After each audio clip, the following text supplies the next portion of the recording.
sir. Good Good morning, morning, sir. good morning. Welcome. Can you hear me clearly and Yes, sir. properly? Yes, sir. Yes, sir. Okay. Now, boys, today's chapter is Macbeth. Macbeth, there is another book in your syllabus in English, Rapid Reader. And in this book, there are 5 chapters. These 5 chapters are the story version of Shakespearean drama. Story version. Story version written by Charles and Mary Lamb. Charles and Mary Lamb, brother and sister, they transformed the full fledged drama of Shakespeare into stories. And today's chapter is Macbeth. Macbeth is a tragedy. It is a tragedy. Dukhant, Trasadpurn Natak, full-fledged drama. Actually, the drama Macbeth is itself a complete book of about 88 pages. But here, only in 5 or 6 pages, the story version of the drama has been given for you. Now, come to the chapter Macbeth. This is a tragedy. This is the story of Macbeth. And it is a tragedy of ambition, Mahatvakanksha. Macbeth is ambitious, and due to his ambition, tragic fall of Macbeth takes place in this drama. Now, what is the story? Duncan. Duncan the Mink. Duncan is the king of Scotland. He has 2 sons, Malcolm and Donal Bain. Malcolm and Donal Bain. Macbeth is the general in the army of Scotland. He is very brave, he is daring, he is courageous, and he has won many wars for Scotland. So he is very close to the king, and the king also likes Macbeth very much. Apart from this, Macbeth is also a distant relative of King Duncan. Now, come to the एक लड़का और आया sir. Now, come to the situation. What is the situation? Once there was a rebellion in the troops of Norway. Troops of Norway, the neighboring country of Scotland. Macbeth and the other general, Banquo, the friend of Macbeth, and the other general, Banquo. Macbeth and Banquo went to Norway to fight against the rebellion, and Macbeth defeated the rebel army of Norway, and Macbeth and Banquo both were returning from there. They were returning from the great battle. Suddenly, all of a sudden, they were stopped by the strange appearance of 3 figures. They were stopped by the strange appearance of 3 figures. Those 3 figures looked like women, but they had beards, and they were dressed wildly, and these 3 figures were unearthly creatures. They were not earthly creatures, and throughout the play, these 3 figures will be called 3 witches. 3 witches. Remember, dear students, these three witches have a very significant role in the drama. So these three witches were actually supernatural elements. Supernatural elements. They were not earthly creatures. And these three witches made three prophecies, three predictions, bhavishyavaniya. Three predictions or three prophecies they made. And what were those predictions? What were those prophecies? The first witch saluted Macbeth with the title of Thane of Glamis. Thane is actually the post of a small area, head of the small area, and Glamis is the name of the place. So the first witch saluted Macbeth with the title of Thane of Glamis. Thane of Glamis, actually Macbeth was. The second witch saluted Macbeth with the title of the Thane of Cawdor. The Thane of Cawdor. Macbeth was not at that time the Thane of Cawdor, but the second witch called or hailed Macbeth as the Thane of Cawdor. This was very amazing for Macbeth. And the third witch made the most important prediction. Hail Macbeth, hail, the King of Scotland.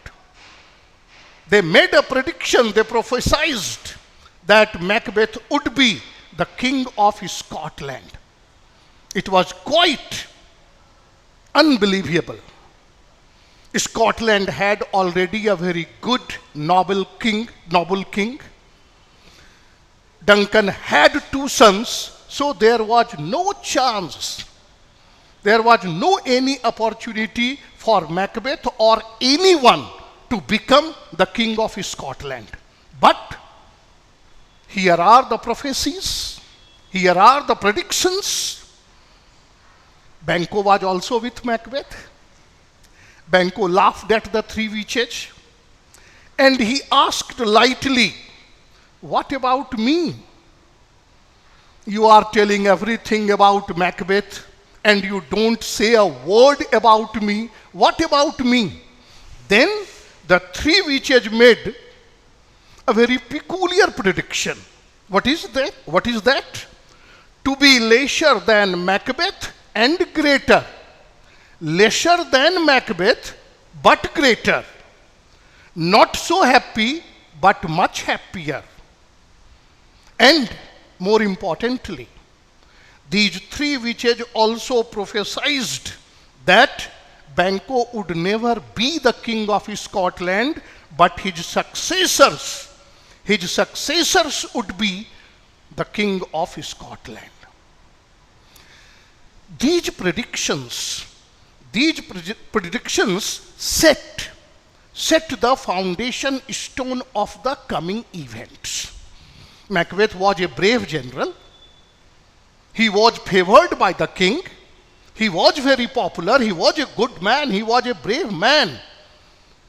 But these three predictions poisoned his thought, poisoned his mind. He returned to his house, he came back, and he told everything to his wife. His wife's name has not been given in the drama. His wife is called Lady Macbeth. Macbeth told everything to his wife, Lady Macbeth. And Lady Macbeth was a woman with wicked nature.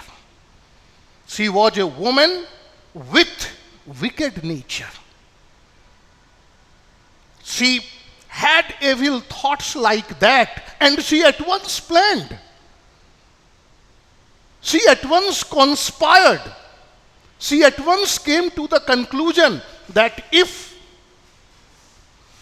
three prophecies have been made by the three witches and one of them became true just after a few moments. When Macbeth and Banquo proceeded, left the three witches behind, and they went ahead. Actually, a envoy, a group of soldiers was there to welcome Macbeth, and they hailed Macbeth as the Thane of Cawdor. It means that the second prediction, the second prophecy of the three witches became true within the moments. Within the moments. Now, it gave rise to the thought in the mind of Macbeth that the third prediction may be true. If the second has become true, why not the third? Why not the third? The Macbeth didn't think too much about it, but his wife, Lady Macbeth, was very serious about it. She just believed it, and she made a plan. She made a plan. And in the next event, King Duncan was very happy with the valor of Macbeth, with the bravery of Macbeth, and he decided to visit Macbeth's castle. Macbeth's castle's name is Inverness. Inverness. You will find the name in that book. Inverness. The castle of Macbeth. Castle. Rajmahal. Mahal. And it was a great moment. It was a very big moment for Macbeth, because the king himself was visiting his castle. Lady Macbeth was also excited. More than the excitement, Lady Macbeth thought that it was the best opportunity.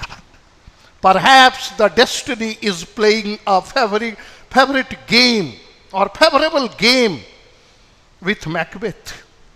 King Duncan himself was coming to his castle. Macbeth and Lady Macbeth would play the role of the host to the king, and there was a grand party, grand banquet, feast. And according to the conspiracy, according to the plan, Lady Macbeth did everything. All the soldiers, all the guests were given drinks after drinks. They were heavily drunk, particularly the bodyguards, the soldiers, the other guests near to the King Duncan. They were heavily drunk. The King Duncan was tired. He went to his chamber to take rest. He went there. He was very happy. He was very happy with the ambience of the Macbeth's castle and the hospitality of Lady Macbeth. He went to his chamber and he slept there. Now it's the time for Lady Macbeth to implement her plotting or conspiracy. She directly told Macbeth to go to the king's chamber and kill him. Macbeth refused. Macbeth refused because Duncan was not only a good and noble king, he was not only very popular among the people, but he was also very kind to Macbeth. Macbeth himself was the distant relative of the King Duncan. And more than this, it was the duty of the host to protect his guest, not to kill him. These are the thoughts of Macbeth. But Lady Macbeth was adamant. She was determined. She applied every trick to instigate Macbeth to kill the king. But she failed. Macbeth didn't listen to her. Then Lady Macbeth herself went to the chamber of the king. And when she was about to strike the dagger, suddenly Lady Macbeth saw the face of the king, and that face resembled the face of her father. So she didn't kill the king. She came back and again tried to persuade Macbeth to do the heinous crime of murder. She instigated Macbeth and she told Macbeth everything about his personality, or in other words, she just instigated Macbeth. And also Macbeth came to the chamber of the king. He became angry. He was actually convinced, persuaded, and instigated by his wife, Lady Macbeth.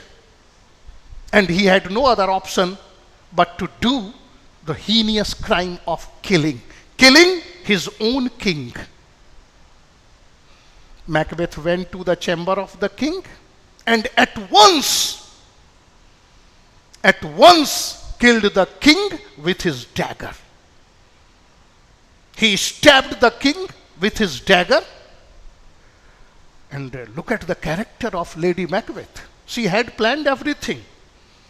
She herself had not the courage to kill the king, but she had planned everything.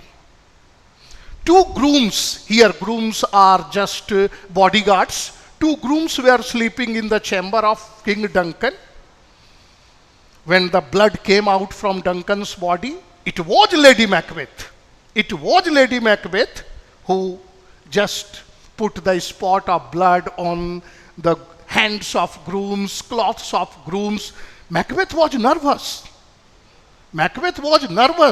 But it was Lady Macbeth who controlled everything and set a plot so that everyone would consider the grooms guilty of murder. So now, Duncan the Meek, Duncan, the king of Scotland, a very good and noble king, was killed, was murdered by his own general, by his own relative, none other than Macbeth. This is tragedy, dear students. This is tragedy. And this is called the tragedy of ambition. Macbeth had also the elements of ambition within him. He wanted to be the king. But he hadn't planned, he hadn't thought of killing the king. But Lady Macbeth, his wife was the driving force behind his decision to kill the king. So in today's class, I think we should stop here. Tomorrow at the same time, hopefully, maybe tomorrow 11 a.m. or according to my schedule, whatever it may be, but tomorrow I shall conduct the class and I shall complete the story of this great tragedy, Macbeth. Thank you, boys. Thank you, sir. Bye, sir.